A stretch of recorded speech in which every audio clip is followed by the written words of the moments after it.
History, and no name looms larger in the history of Australia than Minogue. The mere fact that the rest of the world can pronounce Minogue is testimony to the impact of Kylie. In Neighbours, tiny but highly cuddly Kylie was the only neighbour you wouldn't have minded living next door to. In that role, she conquered a young generation, but she has gone on to star in films, sell millions of records. She's got a new single coming out soon called Where Is the Feeling? She bestrides the whole world of show business like a colossus. The little girl next door is now a sophisticated lady, remote, mysterious, unattainable. It's a miracle she's here. Ladies and gentlemen, Kylie Minogue.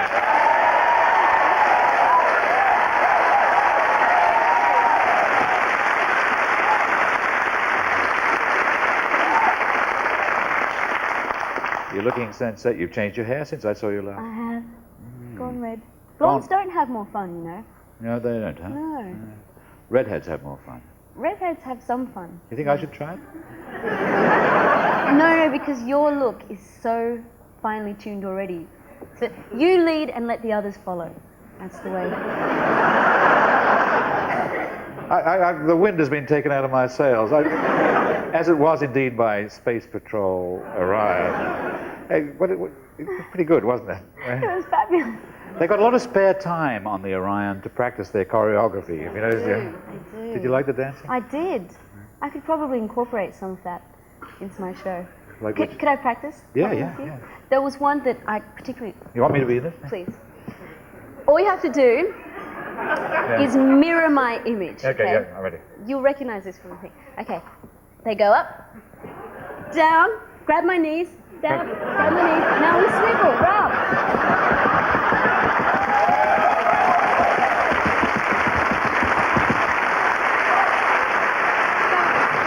Let's sit you back down. Come on. Here we go. Can't we do the one where they get? Can't we do the one where they get back to back? I like No, that. that was very good. Yeah. I think I'm about sort of 40 years too late for it, but I loved your video where you were actually in space, where you floated around. How did they? Because you really actually were floating there. I thought, they've done that in one of those aircraft that goes up high and takes a dive, or something. Yeah, well, it was very painful. It was all different forms of torture to achieve the effect of, or the illusion of flying. And they had me in a harness, then they had the butt plate that was a butt support, they had the stomach plate. They supported your butt? They did, indeed. And we had some advisors on the set to make me fly. Gary and Larry, they were like, harness guys, we're just gonna strap you in here, Kylie. And I think they had a really good job because the harness was like, well, it was like a corset almost, and they had to kind of strap you in the back and in the back of your thighs as my butt's being pushed further and further out. So they had to constantly keep tightening me up and pushing me in. All your circulation gets cut off. I've worked with you before, and you're so professional and you never complain at all.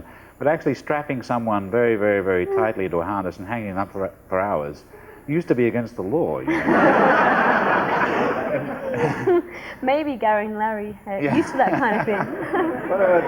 What about our astrologer there, Walter Mercado? Quite Walter. a look, huh? Elvis lives. Yes, he is. You know, they all wondered where Elvis went. That's him. That's him, yeah. He should have his own cosmetics line. Yeah. I don't go for astrology. And But people ask see, me, yeah? You probably don't have the temptations. No, they don't. Everywhere the temptations. I got all the temptations, but I got no temptation to consult somebody who I think is talking crap, you know?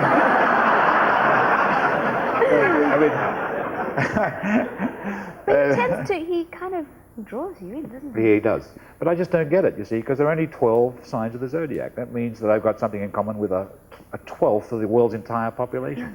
I've got the same zodiac sign as Heinrich Himmler. What have he and I got in common? How can you believe this stuff? You believe it when you want to. Yeah, exactly, when it suits you, right. Yeah. Well, you know, those Americans sit home and they've got nothing better to do, and they've run up their MasterCard on the home shopping, they've crammed all the donuts in their mouth and feel guilty and want to feel better, so they got all that stuff to buy off television. Some of it's good. I thought the potty light was good. I've got the potty light. You do? Yeah.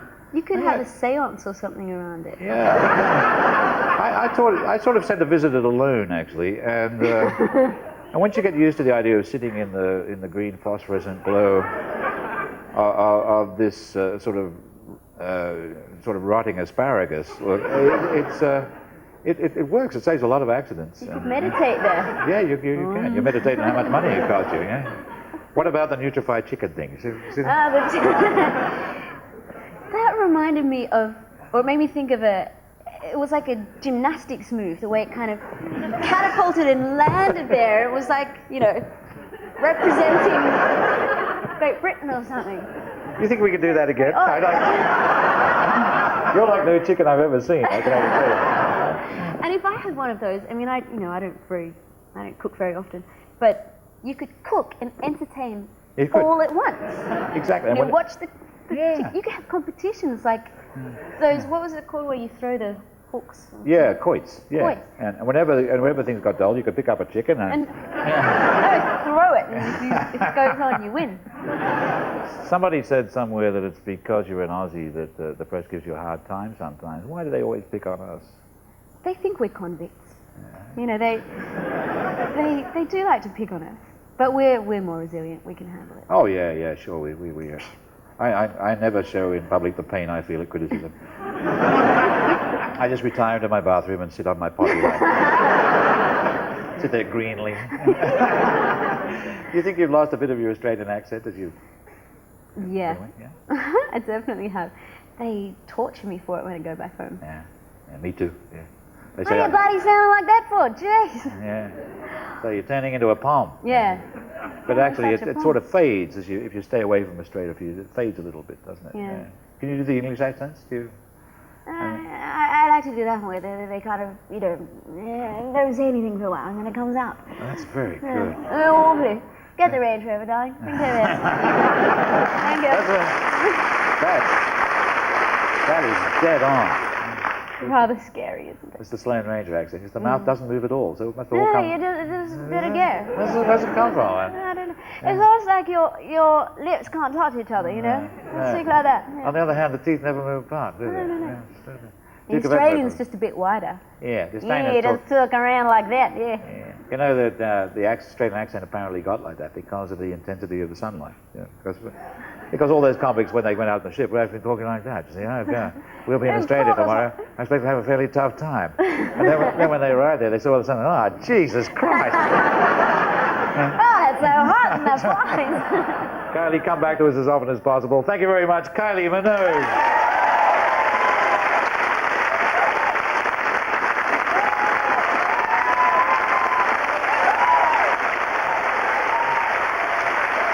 We have to go, and we go propelled by an explosion of passion from our transatlantic flamenco flamingo, Margarita Prakatan.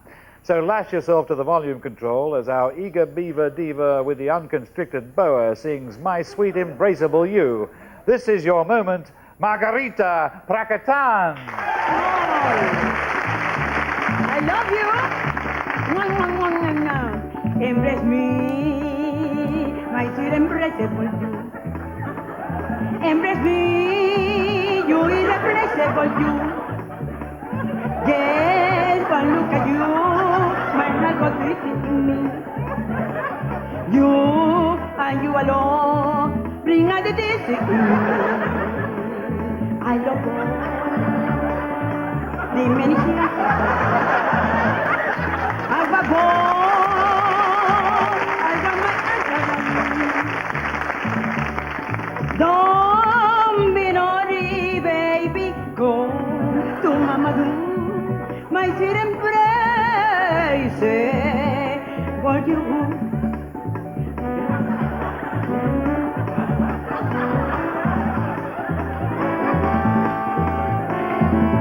I want that you embrace me, mi amor, because I love you from the bottom of my heart.